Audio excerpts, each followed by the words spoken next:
رکوع کیا ہے اور سجود کیا ہے؟ رکع یرکع رکوعا سجد یسجد سجودا،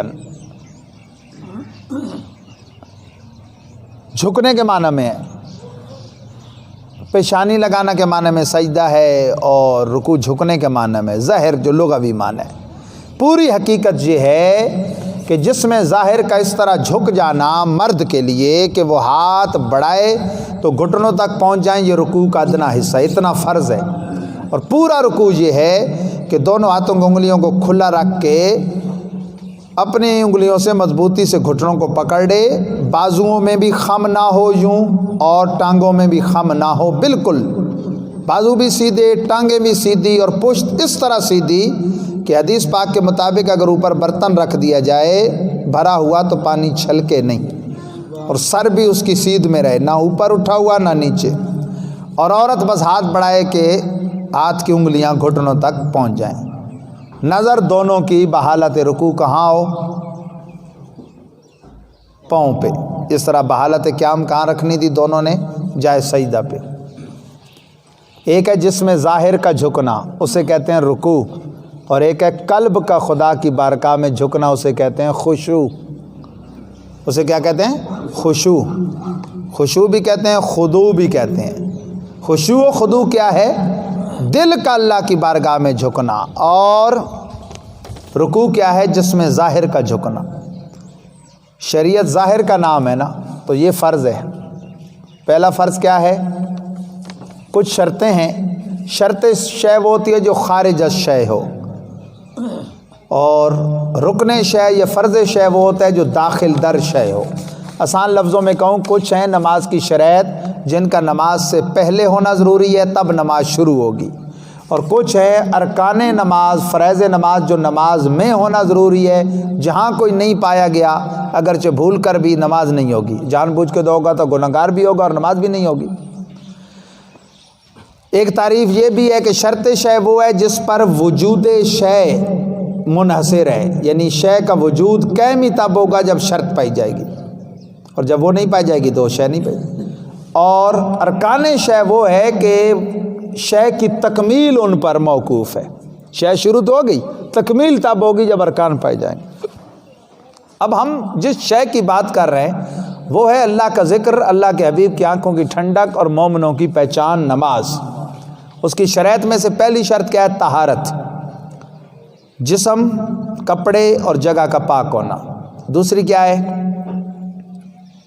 نماز کا وقت ہونا، جو نماز پڑھی جا رہی اسی کے وقت میں پڑھی جائے، وقت ہو۔ اور تیسری کیا ہے؟ استقبال قبلہ، قبلہ کی طرف رخ ہونا۔ ہاں جی، بلکہ ستر عورت بھی ہے، طہارت کے بعد ستر عورت۔ مرد کے لیے کم از کم زیر ناف سے لے کر گھٹنوں سمیت چھپا ہونا فرض ہے، عورت کے لیے پورا بدن، ہاتھ، پاؤں اور چہرے کے علاوہ نماز میں چھپا ہونا فرض ہے۔ اور تیسرا وقت، اور چوتھا جی نیت، استقبال قبلہ، قبلہ رخ ہونا، اور پانچویں نیت، اور چھٹی شرط ہے یہ تکبیر تحریمہ۔ اس کو بعضوں نے نماز کا پہلا رکن قرار دیا اور بعضوں نے آخری شرط۔ جب تک نماز اس کے ذریعے شروع نہیں کی تو یہ آخری شرط ہے، اور یہی چونکہ شروع کرنے میں آغاز ہے تو یہی پہلا رکن ہے۔ اب دوسرا رکن ہے قیام، قرات نہیں، قیام خود رکن ہے، قرات اگلا تیسرا، یعنی کم از کم ایک ہے، یہ تیسرا رکن ہے۔ چوتھا رکن ہے رکوع، اور پانچواں سجود، اور چھٹا قعدہ اخیرہ۔ ہر نماز جتنی رکعتوں والی ہے نا، 3 یا 2 یا 4، آخری جو قعدہ ہے، ایک تو 2 رکعتوں کے بعد بھی ہوتا ہے نا، 4 میں اور 3 میں، آخری قعدہ۔ اور اپنے ارادے کے ساتھ نماز سے نکلنا یہ آخری رکن ہے، اس میں لفظ سلام سے نکلنا یہ واجب ہے۔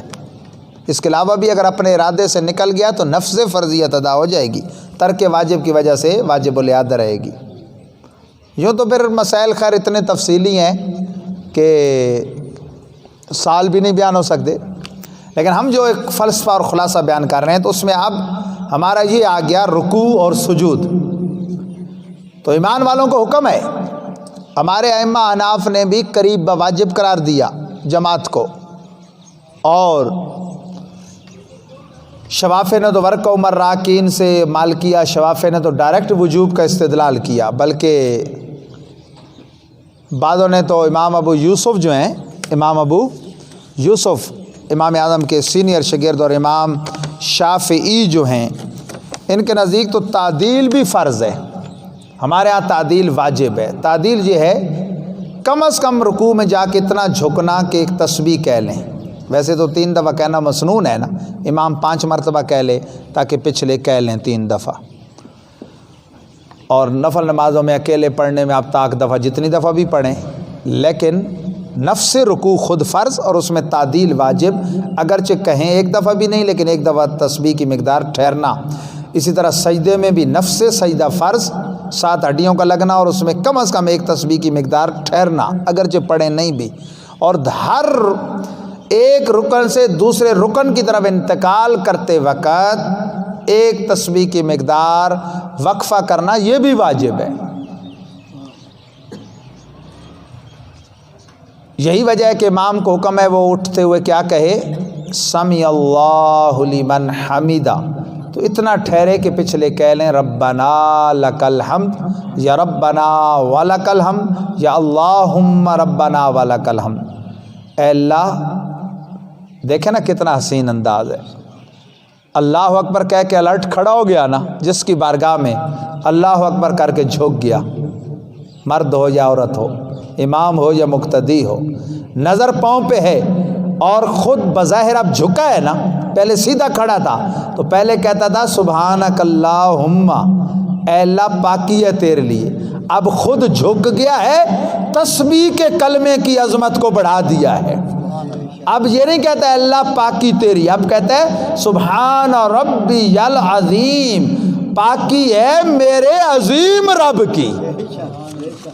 پہلے اللہم کہا تھا، اب عظیم بھی کہہ رہا ہے خود، اور مقام ذلت کی طرف آ کے اس کی بارگاہ میں ذلیل اپنے آپ کو پیش کر رہا ہے، بندہ ہے بھی ذلیل اس کی بارگاہ میں، اس کو اب عظیم مان رہا ہے، اور جب اور جھک جاتا ہے اور اپنی عزت والی پیشانی وہ زمین پر ٹیک دیتا ہے، تو اب قیام کی نسبت رکوع سے بڑھ کے یہ مقام ذلت ہے بظاہر، حقیقت میں تو مومن کی یہ عزت ہے نا، لیکن بظاہر وہ جتنا وہ انکساری میں گیا، تسبیح کا کلمہ اور بلند کر دیا۔ پہلے کہا تھا پاکی ہے میرے مولا تیرے لیے، جھک کے کہا پاکی ہے میرے عظیم رب کے لیے، اور پیشانی عزت والی زمین پہ رکھ کے کیا کہتا ہے، سبحان ربی الاعلی۔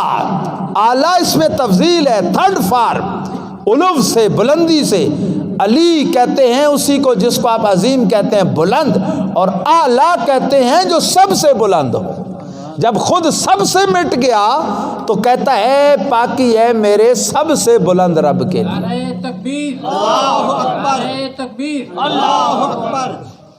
اللہ کی تکبیر کا نعرہ میرے ساتھ لگائیں، اللہ اکبر، اللہ اکبر، اللہ اکبر۔ حضور کی رسالت کا نعرہ لگائیں، لبیک لبیک لبیک یا رسول اللہ صلی اللہ علیہ وسلم۔ اور ختم نبوت کا بھی نعرہ لگائیں کہ آخری جو ایمان ہے نا قادیانیت کے اور قادیانیت نوازوں کے، وہ بھی لرز اٹھیں، تاجدار ختم نبوت، تاجدار ختم نبوت، تاجدار ختم نبوت۔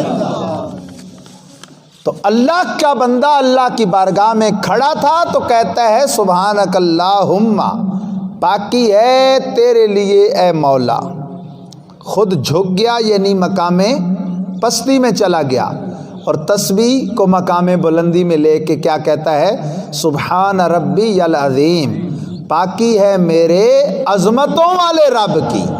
خود پستی میں گیا اور تسبیح کے کلمات کو عظمتوں میں لے آیا، اور پھر بالکل بچھ گیا تو تسبیح کے کلموں کو بلندیوں کی انتہا پہ لے کے کہتا ہے سبحان ربی الاعلی، پاکی ہے میرے سب سے بلند رب کی، یعنی عظیم سے اوپر ڈگری ہے اعلیٰ کی، جس کو اگر اسی لفظ عظمت سے ہوتا تو ہوتا اعظم، چونکہ علو سے ہے تو ہے اعلیٰ، وہاں پہلا ہے، پہلی فارم ہے عظیم اور اگلی ہے اعظم، ادھر ہے علو سے علی اور اگلی ہے اعلیٰ۔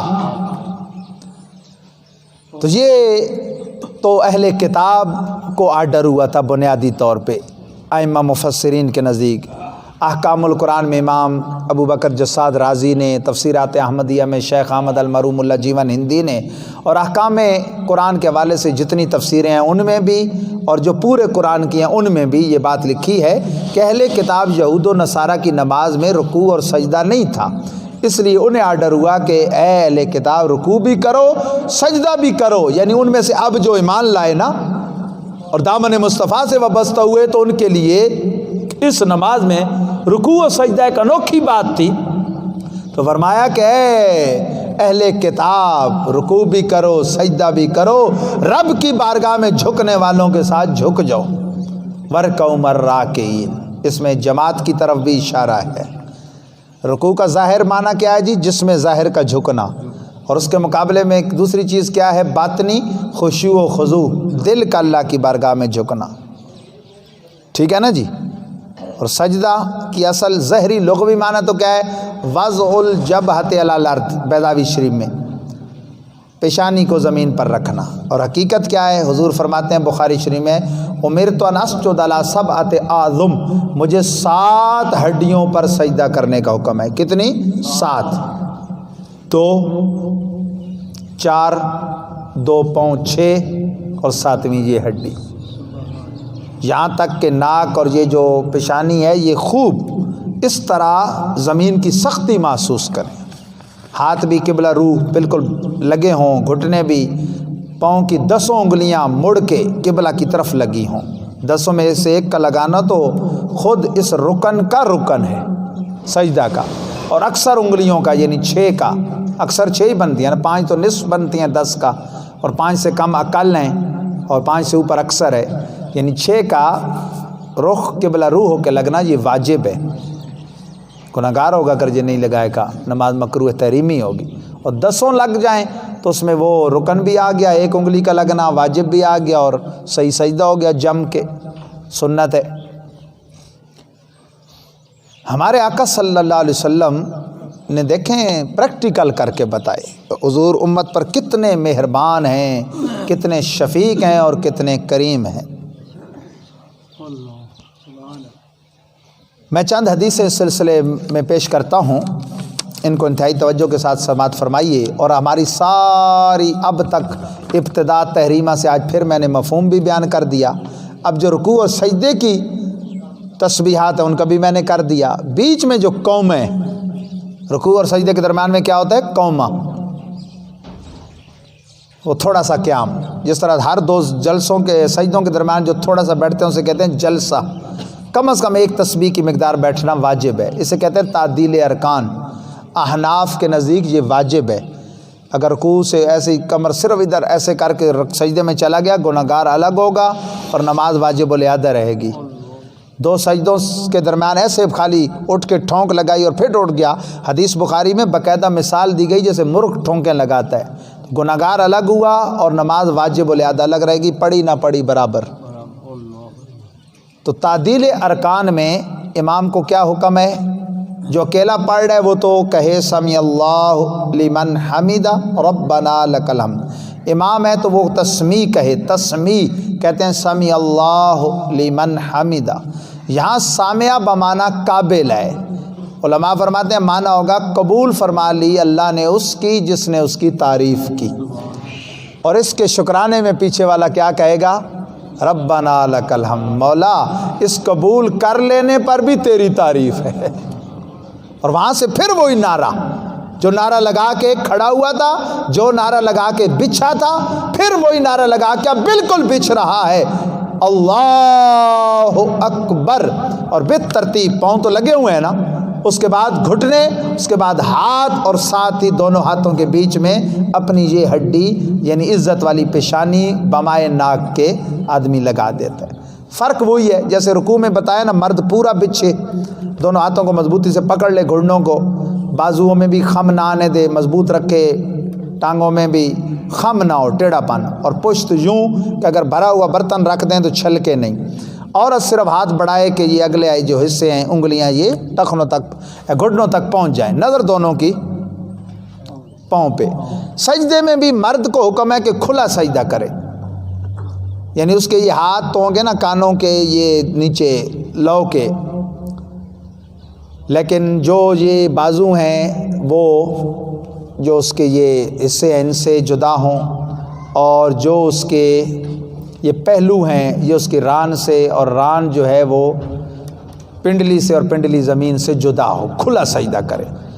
اکیلے پڑھنے میں زیادہ کھلا سجدہ کرے، نماز میں دوسروں کا خیال کرتے ہوئے قدرے کم، لیکن عورتوں کی طرح نہیں، اور عورت بالکل بچھا ہوا سجدہ کرے۔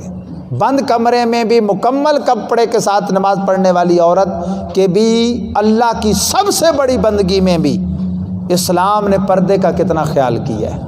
اب کوئی اسلام کا کلمہ پڑھنے والی ماں، بہن، بیٹی خود اپنے پردے کا لحاظ نہ کرے تو یہ اس کی کم بختی ہے، وہ خود انگریز کی نکالی کرتے ہوئے اپنے کپڑے جسم سے کم کرتی چلی جائے تو یہ اس کی بے شرمی ہے۔ اسلام نے تو عین نماز میں بھی سے شرم کا اور حیا کا درس دیا ہے۔ دلوں کو چوٹ کرنے کے لیے ایک چھوٹی سی بات کرتا ہوں اسی حوالے سے کہ 1 کلو بلکہ پاؤ گوشت بھی لے نا کوئی، اور وہ بھی لے بدبودار مرغی کا، جس کا ہمارے معاشرے میں کھانے کا بڑا رواج ہے، جبکہ وہ جب بھری ہوئی گاڑی گزرتی ہے تو سب کے ناک پہ کپڑا ہوتا ہے اور کھاتے ہوئے ہمیں وہی سب سے لذیذ لگتی ہے۔ وہ بدبودار مرغی کا 1 پاؤ بھی کوئی لے نا تو کہتے ہیں ڈبل شاپر کر دیں، کہیں کوئی چیل، کوئی کوا، کوئی شکاری پرندہ اس پہ نہ جھپٹے۔ تو 40 کلو کا گوشت، اس کا ہمیں کوئی خطرہ نہیں ہوتا کہ کوئی درندہ اس پہ جھپٹے گا، ہم اسے بے پردہ پیر پھیر دیتے ہیں۔ اگر کوئی غیرت مند ہونا تو میرے خیال ہے پردے کے گھنٹوں کے بیان ایک طرف اور یہ جملہ ایک طرف، کہ 1 پاؤ گوشت کی اگر حفاظت کی جاتی ہے تو 40 کلو گوشت کی حفاظت کیوں نہیں کی جاتی کہ اس پہ کوئی درندہ نہ جھپٹے۔ تو اب رکوع اور سجدے کی بات جو ہو رہی ہے تو یہ نماز کا حصہ ہے، اور یہ جو تعدیل ارکان میں نے بتایا کتنا ٹھہرنا رکوع اور سجدے کی طرف جاتے ہوئے بیچ میں، ہر 2 سجدوں کے بیچ میں، کہ کم از کم ایک دفعہ جیسے کوئی آہستہ سے تلفظ کے ساتھ کہہ لیتا ہے سبحان ربی العظیم یا سبحان ربی الاعلیٰ، اتنا ٹھہرنا واجب ہے۔ یہ کہنا نہیں ہے، رہنا وہاں خاموش ہے، ادھر سمیع اللہ لمن حمیدہ کہے تو اتنا خاموش رہے امام کے اگلا کہہ لے ربنا لک الحمد، اور ادھر کیا ہے 2 سجدوں کے درمیان اتنا ٹھہرے کہ کوئی تسبیح وہاں ہے نہیں، لیکن اتنی دیر ٹھہرے کہ تسبیح کہی جا سکے۔ جو ایسا نہیں کرتے ان کو ہمارے آقا صلی اللہ علیہ وسلم نے نماز کا چور قرار دیا۔ چنانچہ امام احمد نے مسند امام احمد بن حنبل میں اور امام طبرانی نے طبرانی میں یہ حدیث پاک نقل کی ہے، جس کے امام حیثمی کہتے ہیں رجالہ رجال الصحیح، اس روایت کے تمام رجال وہ ہیں جو صحیح حدیثوں کے رجال ہوتے ہیں۔ حضرت ابو قتادہ کی روایت ہے، کہتے ہیں سرکار نے فرمایا اسوأ الناس سرقۃ الذی یسرق من صلاتی، سب سے برا چور وہ ہے جو نماز کا چور ہے، سب سے برا چور وہ ہے جو نماز کا چور ہے۔ قالوا یا رسول اللہ کیف یسرق من صلاتی، عرض کی گئی آقا نماز میں کوئی کیسے چوری کرے گا؟ سارا کا یسرے کو سارے کا تن بھی آیا اور سارا کا یسروں کو بھی آیا ہے، تو میں نے اس لیے دونوں طریقوں سے پڑھا۔ حضور نماز میں کوئی کیسے چوری کرے گا؟ یعنی چوری عام طور پہ مال کی ہوتی ہے، نماز کا چور کسے کہیں گے؟ یہ سوال تھا۔ قال لا یتم رکوعہا ولا سجودہا ولا یقیم صلبہ فی الرکوع ولا فی السجود، نماز کا چور وہ ہے جو نہ رکوع پورا کرتا ہے نہ سجدہ، نہ رکوع سے پوری پشت سیدھی اٹھاتا ہے نہ سجدے سے، اور اس بات کی وہ تمیز نہیں کرتا، تو فرمایا وہ نماز کا چور ہے، اور سارے چوروں میں برا چور سرکار نے اسے فرمایا ہے۔ اسی طرح مختلف صحابہ سے یہ روایت موجود ہے، اور اصح الکتب بعد کتاب اللہ بخاری شریف میں موجود ہے، جو آسمان کے نیچے کتاب اللہ کے بعد سب سے بلند رتبہ کتاب ہے۔ ہمارے آقا صلی اللہ علیہ وسلم نے ایک موقع پہ نماز سے فراغت کے بعد ارشاد فرمایا فواللہ لا یخفی علی رکوعکم ولا خشوعکم انی لاراکم من وراء ظہری۔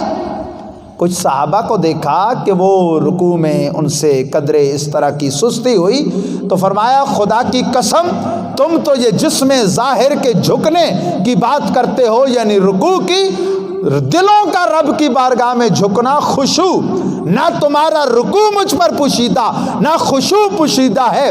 انی لاراکم من وراء ظہری، میں خدا کی قسم اپنی پشت کے پیچھے بھی تمہیں دیکھتا ہوں۔ یہ ہے نگاہ مصطفیٰ کا کمال، اور ساتھ میں حضور کے صحابہ کی نماز کے حوالے سے سرکار کی طرف سے تربیت۔ ایسے ہی ایک موقع پر دیکھیں نا، رکوع تو جسم ظاہر کے جھکنے کا نام ہے، آگے کھڑے امام کو تو کیسے اس کا بھی پتہ چلنا بظاہر عجیب ہے کہ وہ نمازی تو پیچھے ہیں، لیکن سرکار نے صرف رکوع کی بات نہیں کی کہ وہ تو جسم ظاہر کا جھکنا ہے نا، فرمایا کہ دلوں کا رب کی بارگاہ میں جھکنا اس کی کیفیت بھی میں جانتا ہوں۔ علیم بذات صدور کے محبوب ہیں، دلوں کی جھکنے کو بھی جانتے ہیں، یعنی احوال نیت سے بھی خبردار ہیں اور ظاہر ارکان سے بھی۔ ایسے ہی ایک صاحب آئے نا، تو انہوں نے نماز پڑھی جلدی تعدیل ارکان نہیں کی، وہی قوما میں پورے نہیں کھڑے ہوئے، دو سجدوں کے درمیان جلسہ میں یا رکوع اور سجدہ میں پورے نہیں بچھے اور پورے وہ طریقے سے تمانیت سے ادا نہیں کیا۔ سرکار نے بلا لیا، حضرت ابو ہریرہ کی روایت میں الفاظ ہیں، فرمایا ارجع، لوٹ جا، ارجع فصلی فانک لم تصلی، لوٹ جا نماز پڑھ، تو نے نماز نہیں پڑھی۔ یہ کن کی روایت میں ہے؟ حضرت ابو ہریرہ کی۔ اور حضرت رفاعہ کی روایت میں ہے، لفظ اور ہیں، اعد کا معنی بھی ہے لوٹ جا، اعادہ سے، ادھر تھا ارجع رجوع سے، فصلی فانک لم تصلی، لوٹ جا نماز پڑھ، تو نے نماز نہیں پڑھی۔ یہ صحیح حدیثوں میں یہ باتیں موجود ہیں۔ اور دوسرا سجدہ، تو یہ بھی قرآن کی نص سے ثابت ہے، وسجد وقترب، سجدہ کرو اور قرب خدا حاصل کرو، یعنی سجدہ کرو اور سجدہ کرو۔ اس آیت کو پڑھنے اور سننے سے سجدہ تلاوت واجب ہوتا ہے۔ پچھلی دفعہ بھی یہ ضمناً آئی تھی، آج تو موضوع ہے، تو ایک تو آخر میں سجدہ یاد رکھیے گا۔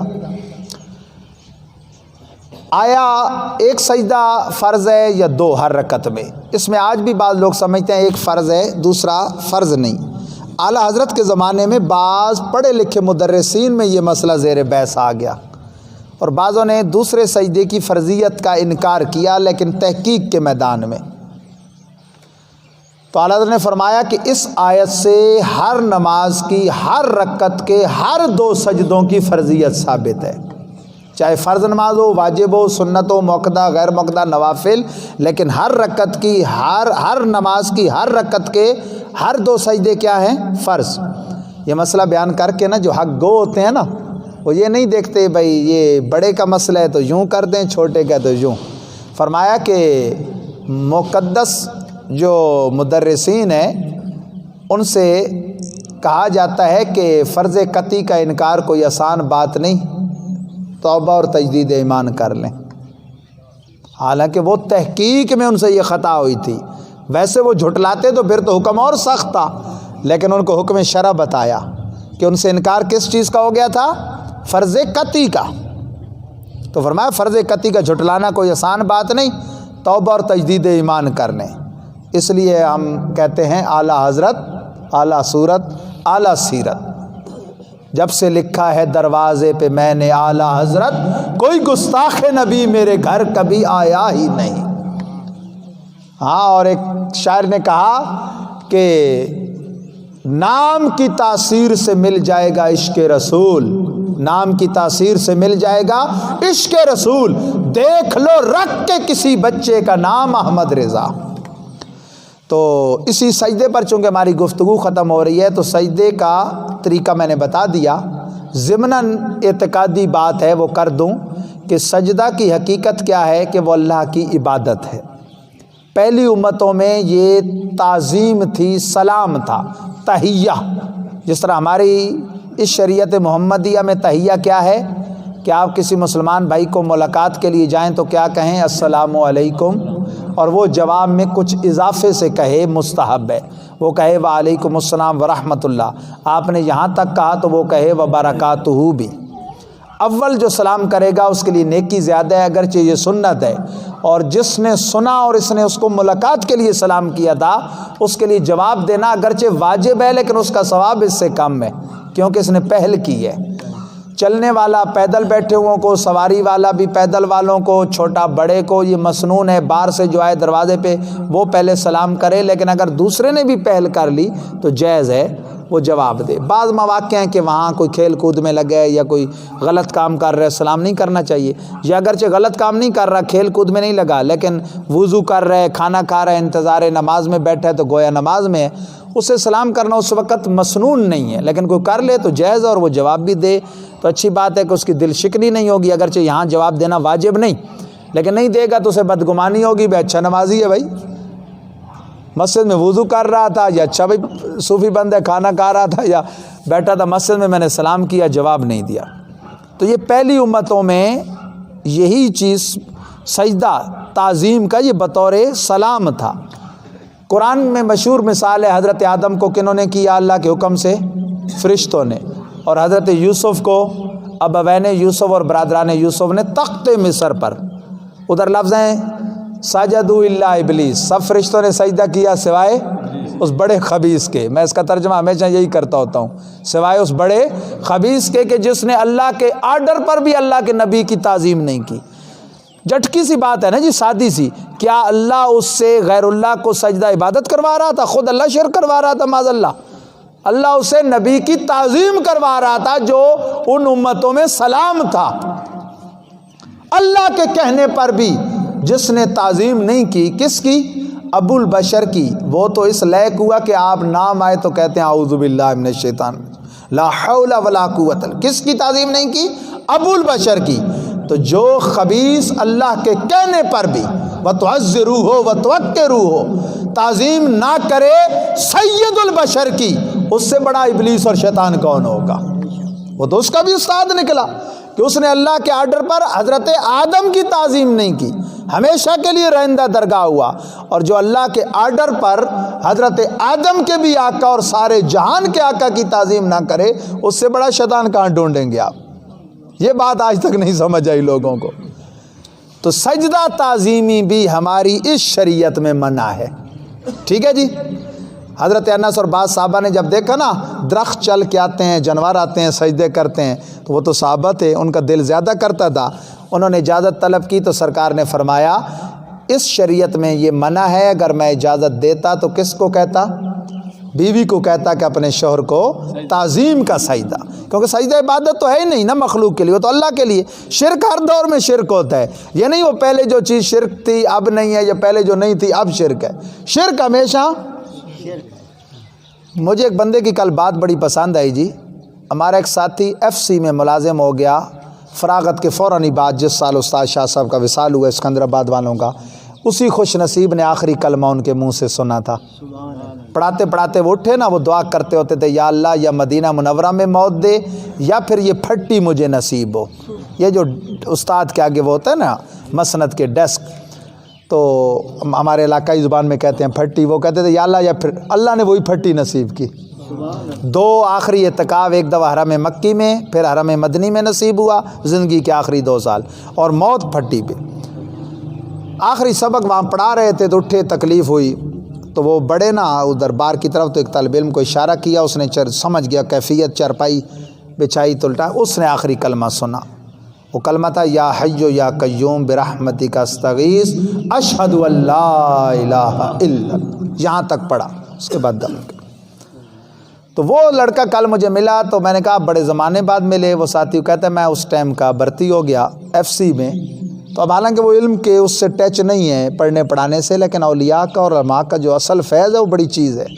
وہ کہتا ہے مجھے ایک بدبخت ملا، کہتا ہے آپ لوگ اصالہ ثواب کرتے ہو نا، تو اس میں کچھ مخصوص نام ہم لیتے ہیں نا، جیسے اہل بیت کے نام لیں تو خاص طور پہ ہم کہتے ہیں والدین مصطفیٰ، صحابہ کے لیں تو ہم کہتے ہیں خاص طور پہ خلفائے راشدین، کہتے تم والدین مصطفیٰ کا نام لے تو معاذ اللہ معاذ اللہ معاذ اللہ، وہ تو مشرک تھے۔